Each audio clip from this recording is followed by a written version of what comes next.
ഈ ദൈവകൃപ ദൈവം പ്രകടമാക്കി. എവിടെയാണ് ഈ ദൈവകൃപ പ്രകടമാക്കിയെന്ന് അറിയാമോ? ഒന്ന്, ഈ കൃപയും സത്യവും നിറഞ്ഞവനായി. കൃപയും സത്യവും നിറഞ്ഞവനായി കർത്താവായ യേശു നമ്മുടെ മധ്യേ ഇപ്പോഴുമുണ്ട്. ഇത്താണ ലോകത്തിലേക്ക് അവനിറങ്ങി. അപ്പൊ പഴയ നിയമത്തിൽ ദൈവം ഒരു കൃപയെ പറയുമ്പോൾ ആ കൃപയ്ക്കൊരു ഫുൾഫിൽ ഇല്ലായിരുന്നു. ദൈവകൃപയ്ക്കൊരു ഫുൾഫില്ല് വന്നത് യേശു ഭൂമിയിലേക്ക് ഇറങ്ങുന്നത്. അതുകൊണ്ടാണ് വചനം പറഞ്ഞത്, യോഹന്നാന്റെ സുവിശേഷം 1-ാം അധ്യായത്തിൽ ഇങ്ങനെ പറയുന്നത്, കൃപയും സത്യവും നിറഞ്ഞവനായി. കൃപയ്ക്കൊരു നിറവ് കാണാം, അത് യേശുവിനാണ്.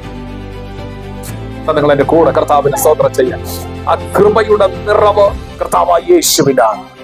സത്യത്തിന്റെ നിറവ് കർത്താവായ യേശുവിനാണ്. കൃപയും സത്യവും നിറഞ്ഞവനായി യേശു നമുക്കിടയിൽ പാർത്തു.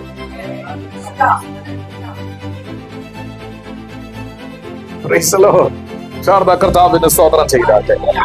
അപ്പം ഈ ഉന്നത മഹിമകൾ, പദവികൾ വെടിഞ്ഞ് ഈ താണലോകത്തിലേക്ക് ഇറങ്ങി വരാൻ കാണിച്ച മനസ്സ് തന്നെ നമ്മോടുള്ള ദൈവത്തിന്റെ കൃപ. ഞാനൊരു പൊസിഷനിൽ ഇരിക്കുമ്പോൾ, ആ പൊസിഷനിൽ നിന്ന് ഉയർന്ന പൊസിഷനിൽ ഇരിക്കുമ്പോൾ, ആ പൊസിഷനിൽ നിന്ന് ഏറ്റവും താഴ്ചയിലേക്ക് കടന്നു വരാൻ ഒരു മനസ്സ് കാണിച്ചത് കർത്താവായ യേശു. തന്റെ മഹിമകളെ പിടിഞ്ഞ് ദാസരൂപമെടുത്ത് വേഷത്തിൽ മനുഷ്യനായി താണലോകത്തിലേക്ക് ഇറങ്ങി.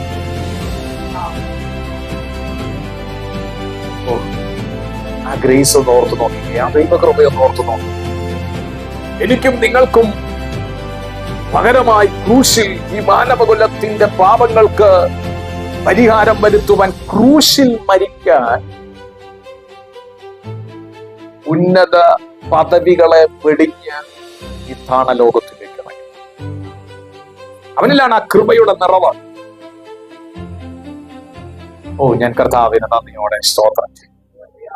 അപ്പൊ സാക്ഷാൽ ദൈവം ഈ കൃപയെ പ്രകടമാക്കി. കൃപയെ സാക്ഷാൽ ദൈവം പ്രകടമാക്കി. കാണണമെങ്കിൽ കണ്ടോ, ഇതാ ക്രൂശിൽ 3 ആണികളിൽ മേൽ തൂങ്ങിക്കിടക്കുന്ന എന്റെ പുത്രൻ.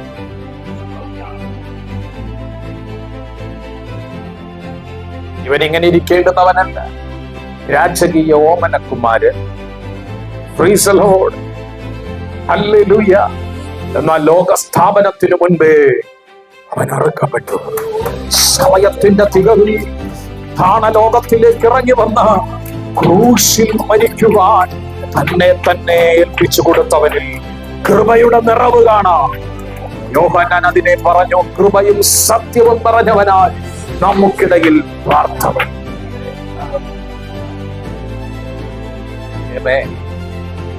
ഞാൻ ദൈവത്തിന് സ്തോത്രം ചെയ്യും. ഈ കൃപ, ദൈവകൃപയെ പ്രദർശിപ്പിച്ചു ദൈവം. ക്രിസ്തുവിലൂടെ അത് പ്രദർശിപ്പിച്ചു. ക്രിസ്തുവിൽ ആണത് പ്രദർശിപ്പിക്കപ്പെട്ടത്. ദൈവകൃപയുടെ പൂർണ്ണത വെളിപ്പെടുന്നത്, പൂർണ്ണമായത് വെളിപ്പെടുന്നത് അത് ക്രിസ്തുവിലാണ്. അതിന്റെ ഒരു നിറവുണ്ട്, ആ കൃപയ്ക്കൊരു നിറവുണ്ട്. ആ നിറവ് ക്രിസ്തുവിൽ അത് കണ്ടു. എല്ലാവർക്കും ഞാൻ ദൈവത്തെ സ്തുതിക്കും. അത് പ്രകടമാക്കി. ദൈവകൃപയെ ദൈവം എന്ത് ചെയ്തു? പ്രകടമാക്കി.